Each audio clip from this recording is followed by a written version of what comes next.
1. Katherine Jones. She was just a young girl at the time, 13 years old, living in Port St. John, Florida. Katherine Jones existed in a fragile world where childhood innocence blurred with unthinkable desperation. Raised in a household where pleas for protection went unanswered, she lived alongside her 12-year-old brother, Curtis. Publicly, they were ordinary siblings, attending school, living with their father, blending into suburban life. Behind closed doors, fear and confusion shaped every moment of their existence. Despite her youth, Katherine carried burdens no child should bear. She and her brother endured abuse by an extended family member. They felt isolated, unheard by both their father and the system meant to protect them. Emotionally, Katherine's world spun between fear, anger, and a yearning to be safe. Overwhelmed by a deep sense of betrayal, she and Curtis found themselves edging toward a tragic decision. In mid-1999, Katherine and Curtis executed a plan born of panic and desperation. They targeted their father's 29-year-old girlfriend, Nicole Spites. In their eyes, she represented a barrier to their protection, an obstacle to any hope of justice. On that day, within their home, they ambushed Nicole. Without graphic detail, we know the siblings fired a weapon, striking her repeatedly and ending her life. Afterwards, the siblings fled, hiding in the wooded area near their home, consumed by what they had done and what had driven them there. Authorities discovered them soon afterward. The shocking nature of their ages, 12 and 13, and the crime itself made national headlines. The siblings were tried as adults, facing the gravest of charges, first-degree murder. Yet, in court, a plea agreement led to convictions for second-degree murder. Each received an 18-year prison sentence with lifelong probation to follow. During the legal proceedings, the tragic context of their lives ignored warnings, documented signs of abuse surfaced, but did not alter the outcome. The public reaction was intense and divided horror at the crime, sorrow for the victims, and deep discomfort at the idea of children this young committing such acts. Questions loomed. Had the system failed these children? Could things have been different if help had come sooner? Psychologically, experts and commentators point to profound desperation as the driving force, not revenge for its own sake, but a warped sense of self-preservation. Katherine herself later spoke. She acknowledged feeling desperate, hopeless, trapped, angry, and bitter, though she also insisted nothing justifies what I did. Her reflections suggest a painful clarity. She understood her actions were inexcusable and carried a weight of remorse that shaped her life afterward. She served 16 years before being released in 2015. Curtis emerged around the same time. Katherine would later speak publicly, dedicating herself to mentorship and advocacy, using her words and her survival as both an apology and a warning. As we close, let us remember this was not a story of justification, but of accountability. Katherine Jones's actions caused irreversible harm, devastating a family and a community. Their youth amplifies the tragedy. It underscores the urgent need for protection, for listening for justice before violence emerges. Let this be a solemn reminder: children may walk a dangerous line when their cries go unheard. The price paid for silence is far too high. 2. Morgan Geyser and Anissa Weier. She was just 12 years old, a middle school student in Waukesha, Wisconsin. Morgan Geyser spent much of her day feeling alone adrift, her only companions voices and visions that haunted her. Her friend Anissa Weier shared this unsettling world. Together, they became fixated on an internet horror myth, Slender Man. They believed this faceless figure was real and feared his power, believing that a ritual act could prevent horror from reaching their families. Their public image was unremarkable, a pair of girls in classrooms and hallways. But beneath the surface, their minds had begun to fracture. This obsession with Slender Man grew from fascination into delusion.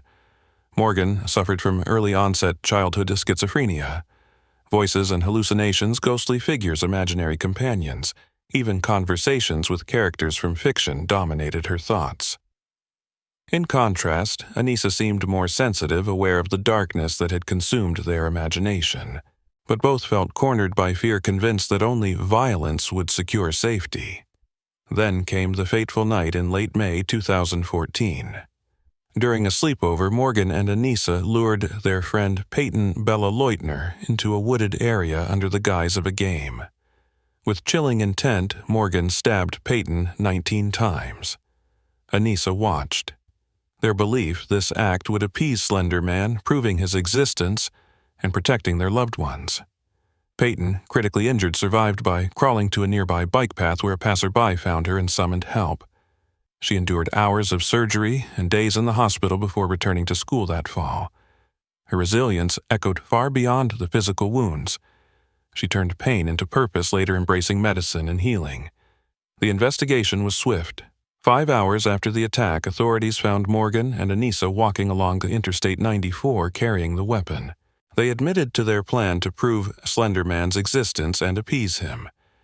During interrogation, Morgan displayed no empathy. Anissa showed guilt, yet insisted the act was necessary. Psychiatric evaluations uncovered Morgan's lifelong psychotic episodes. She had vivid hallucinations and delusional beliefs. In late 2014, she was diagnosed with schizophrenia.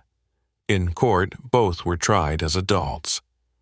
In 2017, Anissa pleaded guilty to attempted second-degree homicide, but was found not guilty by reason of mental disease or defect.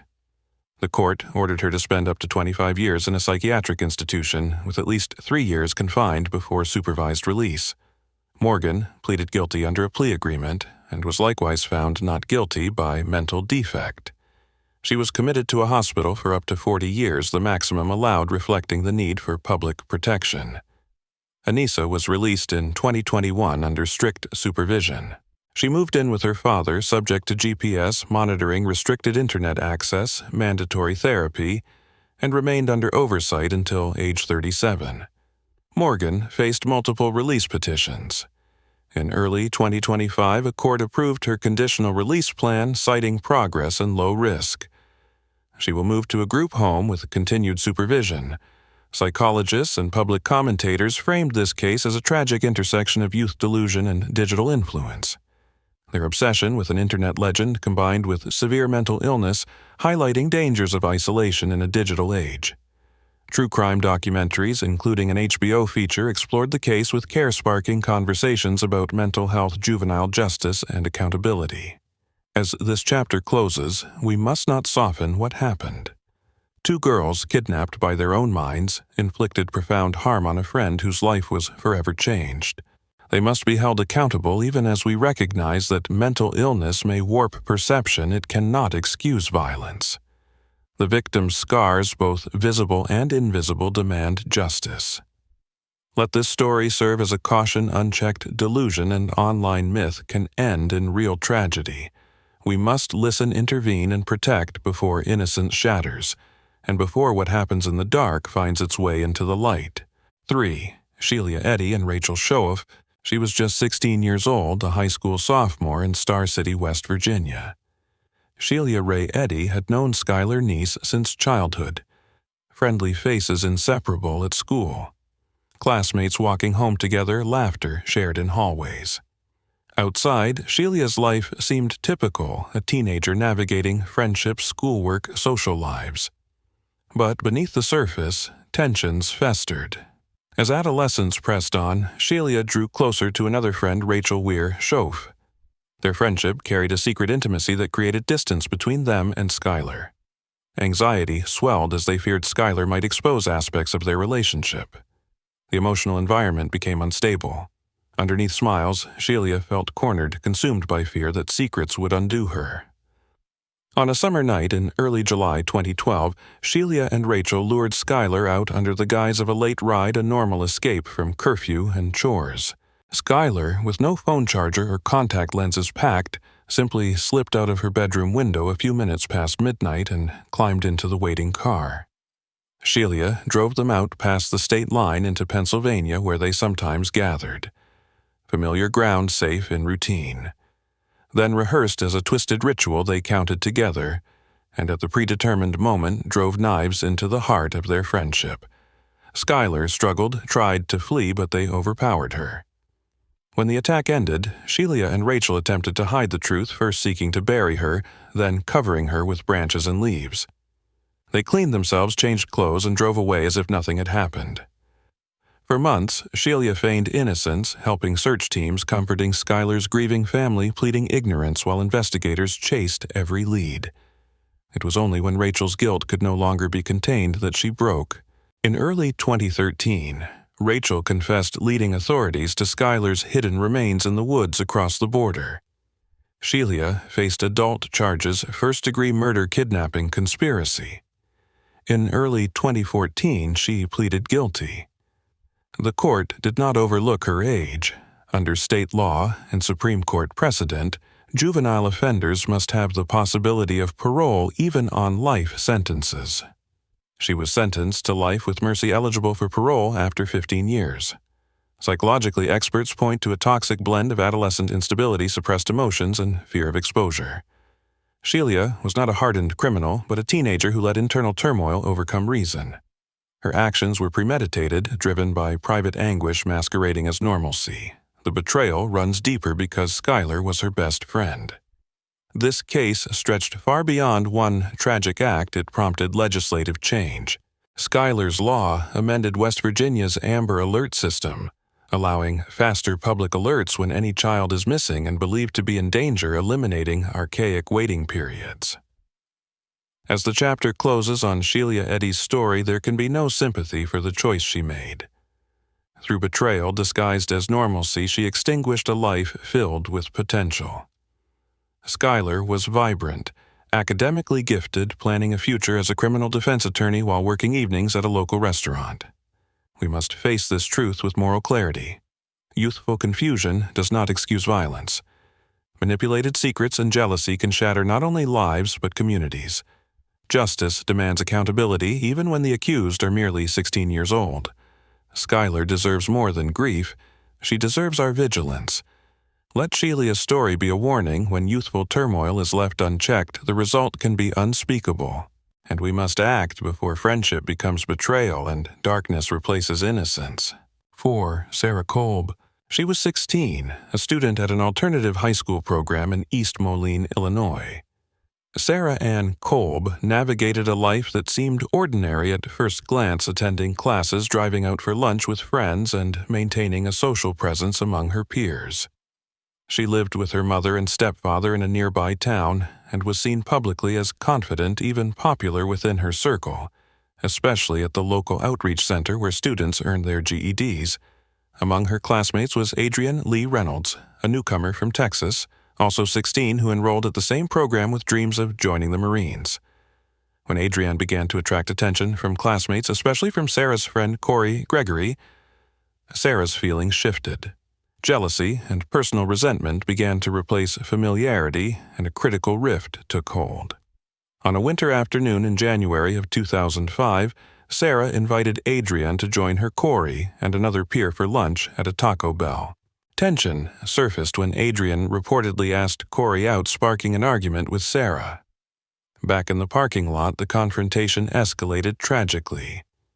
Gomez silently held Adrienne as Sarah, consumed by rage, used a belt to strangle her. In the hours that followed, Sarah and Corey attempted to conceal what they had done. They transported Adrienne's body to Sarah's grandparents' farm outside town, tried to burn it, then enlisted another teen, Nathan Godet, to dismember the remains. Some parts were placed in a bag and later discarded at a local historic site. Adrienne's family reported her missing when she failed to show for work. Investigators traced the trail, and after days of searching, Corey led them to Adrienne's remains. The public response was one of disbelief and horror. Suburban teenagers involved in such a calculated betrayal shattered trust across the community. Sarah and Corey were charged as adults with first-degree murder and concealment of a homicide. Sarah's initial trial ended in a hung jury. At her retrial, she was convicted and later sentenced to 48 years for murder plus 5 years for concealment, 53 years to be served consecutively. Corey pleaded guilty and received 45 years 40 for murder, 5 for concealment. A third teen, Nathan, received a juvenile sentence of 5 years and was released after nearly 4. Psychological assessments and court filing details suggest the motive was rooted in jealousy and personal animosity, not trauma, not mental illness, but toxic friendship dynamics and emotional immaturity. A newcomer threatened Sarah's sense of belonging, and the threat turned lethal.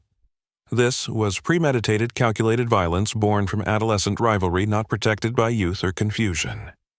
The media seized upon the case's brutal betrayal, a close friend turned killer, and its startling execution in public spaces. Shows such as Snapped Dateline, NBC, and others covered the story extensively. As we conclude, there is no room for sympathy for the choice she made. A vibrant young life, filled with a sense of ambition and family support, was stolen because of jealousy and rage dressed up in teenage insecurity. Adrian's life held promise. She had hope, drive, and plans. Instead, she was betrayed by someone she trusted. Justice, in the form of long incarceration, stands as society's condemnation of what Sarah Kolb did. This tragic case reminds us that unchecked envy can shatter innocence and that accountability must remain unwavering even when the perpetrators are still children. 5. Alyssa Bustamante. She was just 15 years old, a student in St. Martin's, Missouri. Alyssa Bustamante lived in a home marked by loss and instability. Her biological parents were absent. Her mother had battled addiction, and her father was serving time behind bars. Raised by her grandparents, she appeared at school as a quiet, bright girl involved in church life and ranked near the top of her class. But beneath that veneer, a troubled inner world was taking shape. By 2007, Alyssa had already attempted to take her own life. She was placed on treatment for depression and began writing disturbing thoughts in online profiles, at one point listing killing people as a hobby and uploading photos with fake blood to her lips. Her journal entries would later be revealed as windows into a mind grappling with darkness. One autumn evening in 2009, Alyssa lured her 9-year-old neighbor Elizabeth Olton into the woods near their homes. She had dug a shallow grave in advance. In that secluded place, she carried out the act she had long imagined. Later that night, she returned to her normal life, attending a church dance with friends. Investigators uncovered the journal where Alyssa described the act as amazing and pretty enjoyable once the initial fear passed words that would shock the nation and frame the narrative that emerged. When authorities questioned her, she confessed and led them to the hidden body. The revelation that a 15-year-old suffocated, stabbed, and then buried her friend sent immediate ripples through their small community. Alyssa was charged as an adult. Rather than face a trial for first-degree murder, she accepted a plea agreement in 2012, pleading guilty to second-degree murder and armed criminal action. The court sentenced her to life in prison with the possibility of parole, followed by a consecutive 30-year sentence for the weapon charge.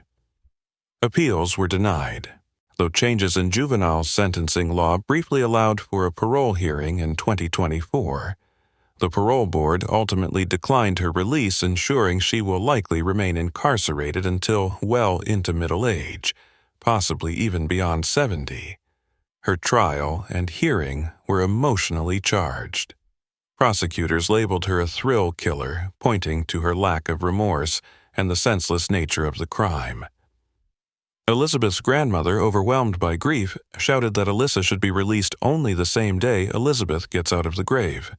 Psychological evaluations revealed deep-seated trauma, major depressive disorder, and features of borderline personality disorder. Legal arguments noted that her mother had abandoned her, her father was imprisoned, and her antidepressant dosage had recently been increased. Defense attorneys urged leniency, pointing to mental illness not to excuse the crime but to explain it. Prosecutors responded that the act was calculated, carried out with the chilling resolve.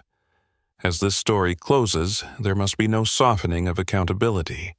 A child's compassionate future was extinguished by someone she trusted, a friend and neighbor. Alyssa's statements and actions expose a troubling truth. Curiosity and thrill-seeking, when fused with untreated trauma, can yield catastrophic results. The justice system did respond with a severe sentence, and legal reforms now help prevent similar outcomes. We must face this painful case with clarity. The depth of her crime demands justice, not sympathy. Let this serve as a solemn warning that the darkness within youth can sear through lives if not addressed, and that the safety of the most vulnerable depends on our awareness and intervention long before curiosity turns deadly. 6. Erin Caffey. She was 16 years old, a seemingly ordinary teenager living in rural East Texas. Erin Michelle Caffey grew up in a devout Christian home where her father, Terry, served as a youth pastor, and her family was deeply involved in their church choir and community. Homeschooled for years, she began attending public high school just weeks before the tragic events. Outwardly, Erin appeared well-adjusted, singing in church, participating in youth programs, and maintaining a solid academic record. But beneath that facade, a dangerous obsession took root. Erin fell in love with an older boy, Charlie Wilkinson. When her parents forbade the relationship after discovering inappropriate content on his social media, Erin felt suffocated and powerless. Desperate to regain control of her life, she began to plot a way out.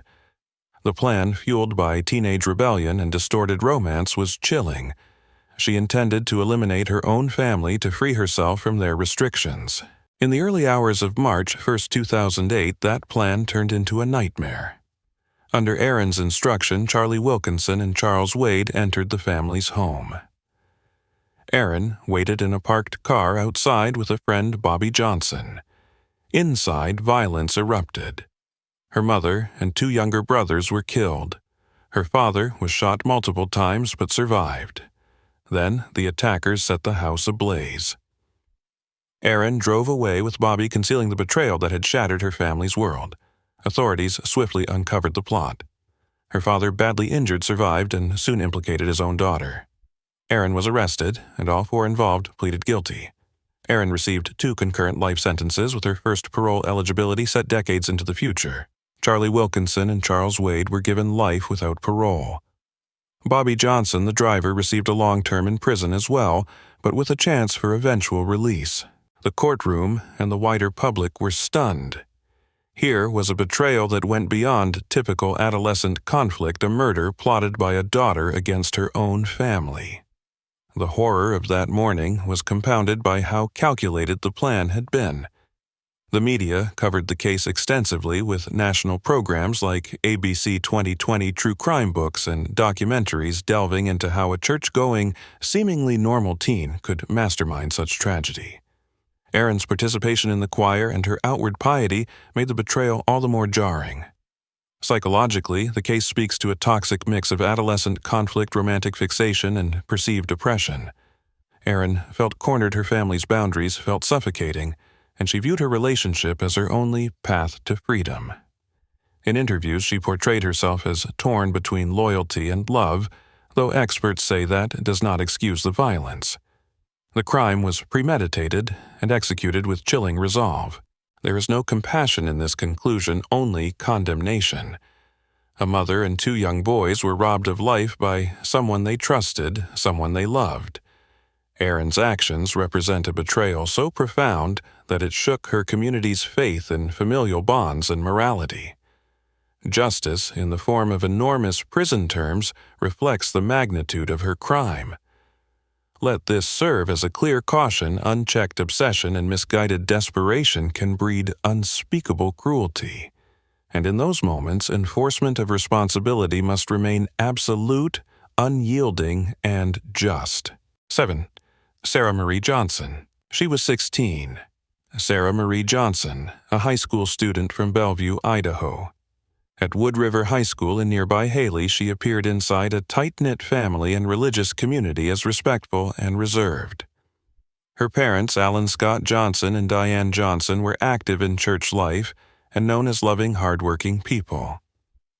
Sarah's grades were solid, her social circle steady, and her life seemed uneventful beyond local routines. But beneath that veneer, turmoil brewed. Older partners drew her away, and in late summer, a conflict escalated. Prosecutors later said Sarah was enraged because her parents forbade her relationship with a 19-year-old man whom they considered a harmful influence. That simmering resentment, combined with youthful defiance, became a dark catalyst. In the early morning hours of September 2, 2003, Sarah entered her parents' home with the guest house rifle. First, she walked into her mother's bedroom, while Diane lay asleep and fired a fatal shot to the head. Then she moved to the bathroom as her father emerged from the shower and shot him in the chest above the heart. Moments later, she concocted a cover story, placing a knife nearby to suggest an intruder. But investigators quickly unraveled that story when forensic evidence told a different tale: a bloody bathrobe, a latex glove with Sarah's DNA, and other items tied her directly to the crime scene. She also had access to the guest house where the rifle was stored. She held the key and knew the guest was out of town. The collected evidence painted a disturbing portrait of betrayal. Sarah was arrested. At trial in mid-March 2005, a jury found her guilty of 2 counts of first-degree murder. She was sentenced to 2 life without parole terms plus 15 years under a firearm enhancement. Appeals followed, citing ineffective counsel, new DNA testing, and fingerprint questions, but all were denied. The Idaho Supreme Court confirmed that the sentencing judge had weighed her youth as a factor meeting standards of fairness under evolving law. Her conviction remains intact, and she remains in prison with little hope of release. The public response was one of profound shock. A Midwestern community, church-going, quiet, unassuming, was rattled by the idea that a bright honor student could turn her own rifle on her parents. The case received national attention. Programs like ABC Primetime and True Crime series featured the story, dissecting how a seemingly ordinary teenager could commit such an act.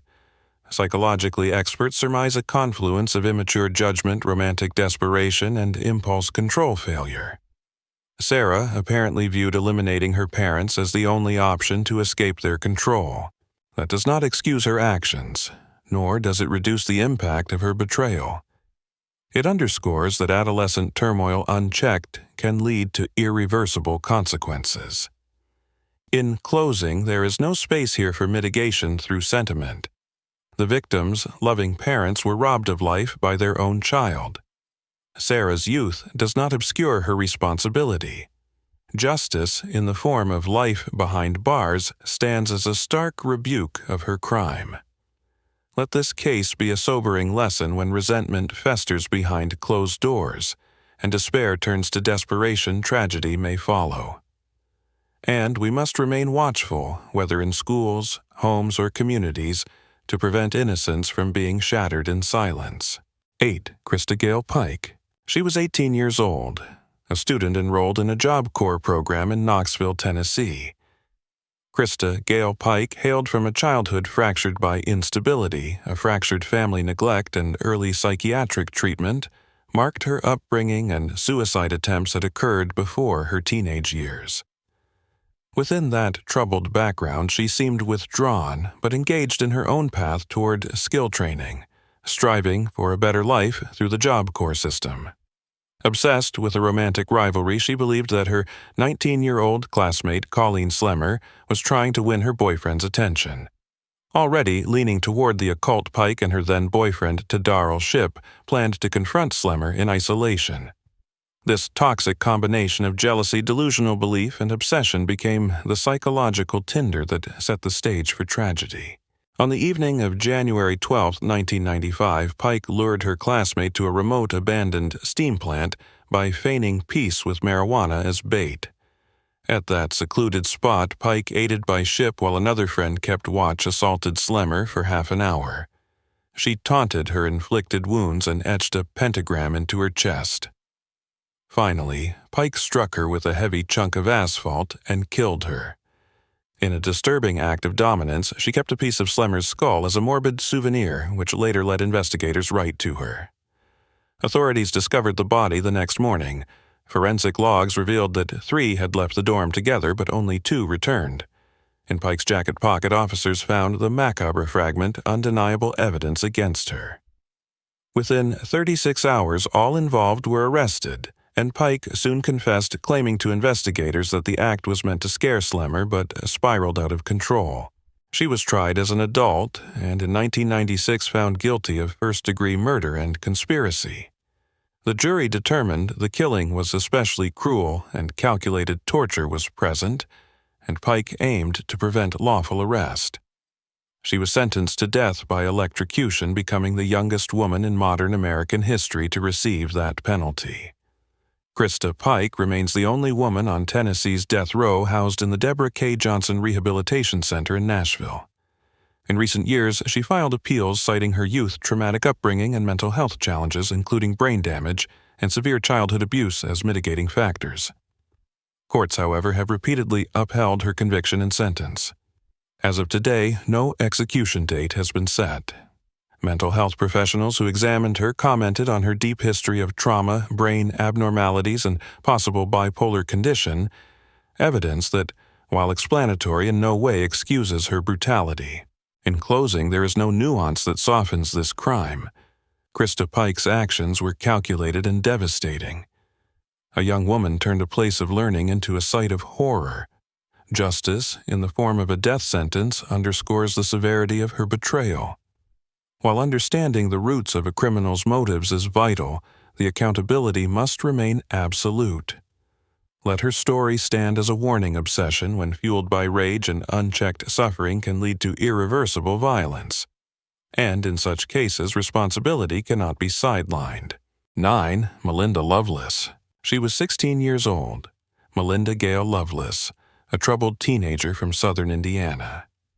Beneath her quiet exterior lay a childhood marked by extreme dysfunction, her father's documented abuse, oscillating instability at home, and unresolved trauma shaped her worldview. With a history of depression and anger, she felt isolated and powerless.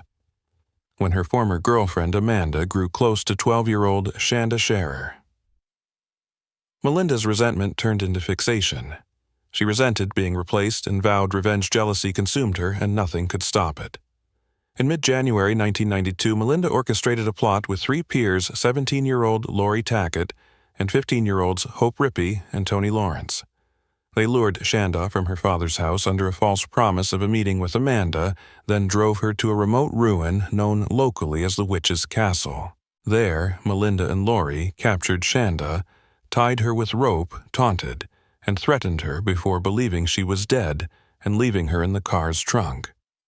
When Shanda cried out, Lori and Melinda attacked again. Ultimately, they drove her further into the countryside, doused her with gasoline, and set her alive. The next morning, hunters discovered her remains, sending shockwaves across the nation's heartland. Investigators quickly secured confessions from Hope and Tony, who led authorities to the others. All four were arrested and charged as adults. To avoid the death penalty, they accepted plea agreements. Melinda and Lori each pleaded guilty to murder confinement and arson, receiving 60-year sentences. Hope received 35 years reduced on appeal, and Tony, who cooperated early, received 20 years. All four have since been released on parole. Tony after 9 years, Hope after 14. Lori after more than 25, and Melinda in September 2019 after serving over 26 years. Psychological evaluations revealed deep-seated trauma in all four perpetrators. Lori was diagnosed with borderline personality disorder and reported lifelong hallucinations. Hope and Tony had histories of self-harm. Melinda, the ringleader, carried the heaviest wounds. Abuse, instability, and untreated mental health issues had shaped her from childhood. But this context does not excuse the horror they planned, carried out, and executed their betrayal against an innocent child with calculated cruelty. The media response was immediate and international. The idea that teenage girls could inflict such calculated violence on a vulnerable child shattered public perception. The case became the subject of documentaries, talk shows, and books, raising urgent questions around juvenile justice rehabilitation and the impact of untreated mental illness in adolescence. In closing, there is no room for compassion for Melinda's choice. A 12-year-old girl was manipulated, terrorized, and murdered by someone she trusted, a betrayal so profound it echoes through time. The decades-long sentences and public condemnation reflect the severity of her actions. Let this story serve as a warning. Unchecked trauma, jealousy, and adolescent despair can culminate in unspeakable brutality. We must identify and intervene in youth crises before innocence breaks, and hold accountable those whose actions defy redemption regardless of their age. 10. Karen Severson. She was 17 years old, Karen Severson, a high school junior in Los Angeles County. Since childhood, she had known Michelle Missy Avila, forming a close bond until they entered high school. Missy's popularity, attractiveness, and warmth drew many in, and Karen began to feel overshadowed. She grew jealous when Missy spent time with the same boy Karen dated. Rumors followed, tension simmered, and the friendship fractured under the weight of unspoken resentment and whispers in hallways. By the fall of 1985, their relationship had become bitter, a collision between teenage emotion and fragile loyalty. In early October 1985, Karen and her friend Laura Doyle arranged to meet Missy under the guise of repairing their friendship. They drove her to a remote forested area in the Angeles National Forest. There, accusations were hurled. Karen and Laura accused Missy of betraying them of promiscuity and stealing their romantic interests. Emotions escalated. In a moment that turned fatal, they forced her into a shallow stream, held her head under water, and placed a heavy log on her back. The water was shallow and still. Then, pretending remorse, both girls returned to the world above the forest, silenced by betrayal. For Nora, days thereafter, their facade was flawless. Karen even comforted Missy's grieving mother, Irene, moving into her home under the pretense of offering maternal solace. Laura sent condolence cards. They attended the funeral. On the surface, they were fellow mourners, but inside they carried guilt and secrets. The case went cold until a third friend, Eva Chirimbolo, burdened with remorse, came forward nearly 3 years later. It was Eva's testimony that broke the case open. Investigators pieced the truth together, arrested Karen and Laura, and prosecutors charged them with murder. At trial in 1990, both were found guilty of second-degree murder. The jury declined to convict on first-degree charges, concluding there was no clear premeditation. Each received a sentence of 15 years to life. During sentencing, a judge called the act cold-blooded and senseless. Missy's mother, Irene, looked on her grief on full display while the girls sat distant and silent. Karen served over 21 years before parole in late 2011. Laura served 22 years, released the following year. Karen emerged into a world that had not forgotten. Controversially, she later authored a memoir about the crime and prison experience, even negotiating film deals. That sparked outrage. Missy's family sued to reclaim profits. Their efforts helped bring about a law in California dubbed Missy's Law, to ensure victims' families are notified if a perpetrator attempts to profit from recounting their crimes. Psychological insights into Karen reveal a wounded adolescent jealousy, insecurity, and emotional immaturity interwoven with a desperate need for validation. But these cannot excuse the betrayal, a planned act that extinguished a life. The crime was not the product of madness, but of malicious intent, masked by youthful confusion. This was no accident of passion, it was premeditated cruelty disguised as companionship. A 17-year-old orchestrated the murder of her best friend by her friend. Justice was served through decades of incarceration, yet the pain remains indelible. Let this story stand as a reminder: jealousy and insecurity, when allowed to fester without intervention, can destroy lives. Meltdowns born of adolescence must be guided, not enabled, and accountability must be unwavering no matter how young the offender once was. 11. Shirley Catherine Wolfe. She was 14 years old. Shirley Catherine Wolfe, a young girl marked by trauma and instability. Raised in an environment fractured by abuse and abandonment, she ran away from foster care on a summer day in 1983. On that same day, she crossed paths with 15-year-old Cindy Collier in Auburn, California. Both were troubled, both were lost, and both made a decision that would horrify a community. In those few hours, Shirley and Cindy made a chilling pact. They walked into the home of 85-year-old Anna Brackett, asking to use a telephone with a plausible story. Anna, showing kindness and hospitality, welcomed them inside. She chatted with them for more than an hour and a half. Then, when Anna's phone rang, Cindy and Shirley turned on her. Cindy handed Shirley a kitchen knife. Violence erupted. In their statements to police, Cindy said she stabbed Anna in the neck because she didn't want her reporting us. Anna begged them to stop, but when Shirley turned to her, she said coldly, "Good." Afterward, the girls tried to steal Anna's car, but when it failed, they ran back on foot. Days later, Shirley wrote in her diary, "Today, Cindy and I ran away and killed an old lady. It was lots of fun." That chilling entry revealed a depravity beyond comprehension. Murder carried out for excitement with zero remorse. Investigators quickly connected the dots. Neighbors had seen the girls near Anna's home that day. Less than 12 hours after the murder, detectives arrested both Shirley and Cindy as they slept in Cindy's basement. They were held under suicide watch, restrained with leg chains, before being examined by mental health professionals and found competent to stand trial. Charged as juveniles, Shirley and Cindy each faced the maximum penalty under California law, at the time confinement in a youth facility until age 25. Cindy served 9 years at the California Youth Authority facility in Ventura, earned a junior college degree focused on law, and was paroled in 1992. She went on to have a family and lives quietly in Northern California with no known further legal issues. Shirley served 12 years. After her release, she struggled with isolation and legal troubles, but eventually found solace in religious faith and reflection. She reconnected briefly with her father before he cut ties. In time, she began counseling other abuse survivors, seeking a fragile redemption in a life forever marked by that one fateful day.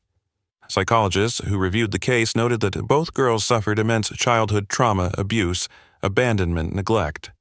Their actions align with profiles of thrill killings when destructive curiosity and a need for power override empathy and morality. These elements may help explain their motive, but they do not excuse murdering an innocent, vulnerable person who offered them help and kindness. The public reaction was one of shock and horror. A warm-hearted elderly woman had been killed by 2 young girls with no clear motive, no greed, no vengeance, just a deadly thrill. The case received intense local and regional media coverage. It inspired a book titled Little Girl Lost, and later a film centered on 2 disturbed girls who killed an unsuspecting victim for fun. In closing, there's no zone for boundless empathy when an innocent life is taken in such a callous, senseless act. Anna Brackett died because 2 girls chose cruelty over compassion.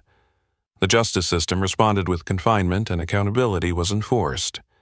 Yet her loss echoes through time, reminding us that unchecked trauma and twisted curiosity can produce monsters even in the bodies of children.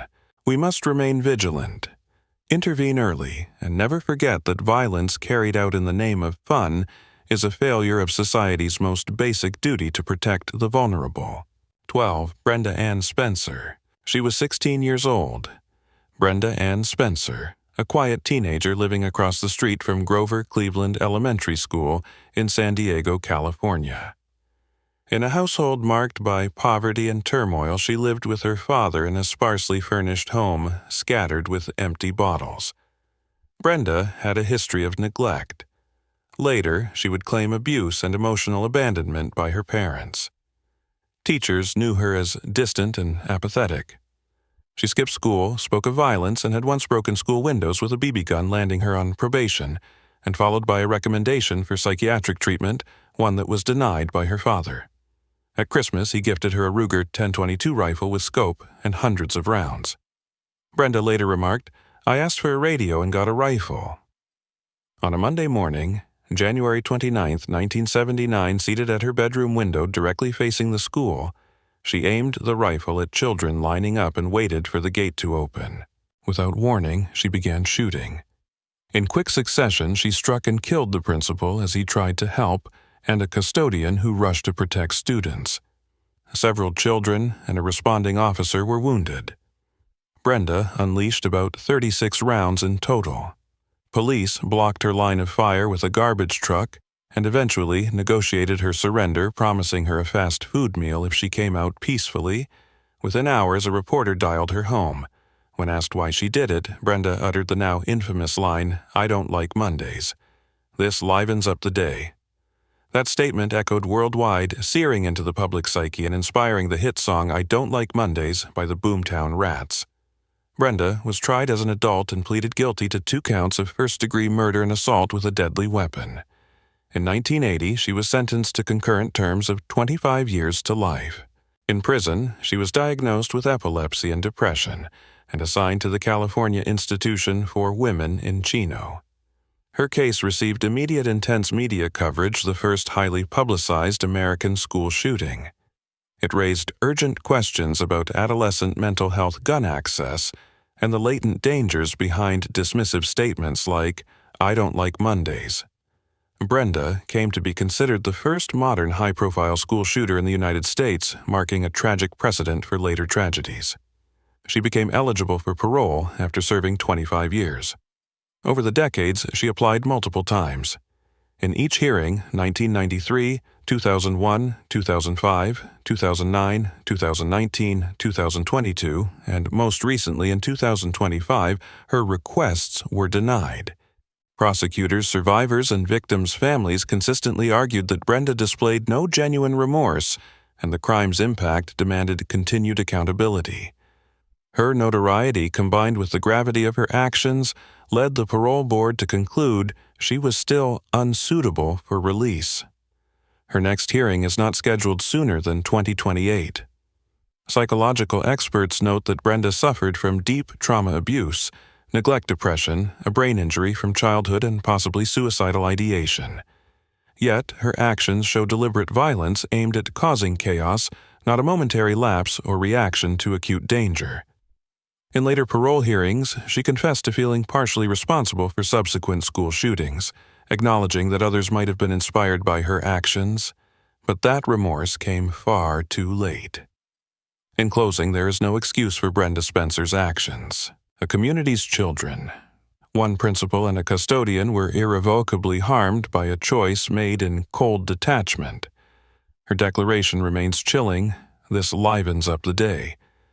Justice was served with life behind bars, but the memory lives on as a stark warning. Unchecked grief, unaddressed mental health, and lax responses to violent talk can ignite tragedy. Let this case stand as moral clarity. Cruelty carried out under the guise of boredom is no less monstrous. Accountability must endure, and compassion must guide intervention before chaos finds its target. 13. Caril Ann Fugate. She was 14 years old, Caril Ann Fugate, a high school freshman from Lincoln, Nebraska. Raised in a modest household, she lived with her mother's stepfather and young half-sister. Described as intelligent and friendly, she attended Whittier Junior High and maintained a reputation for being quiet and well-liked by peers.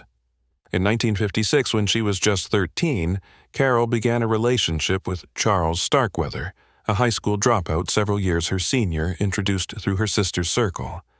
What began as youthful infatuation would soon spiral into a tragic nightmare. In January 1958, Caril returned home one evening to find Starkweather waiting inside the house. He had already murdered her stepfather, mother, and toddler half-sister. He told Caril that her family was being held hostage and that she must obey him to survive. Over the next week, he wielded control.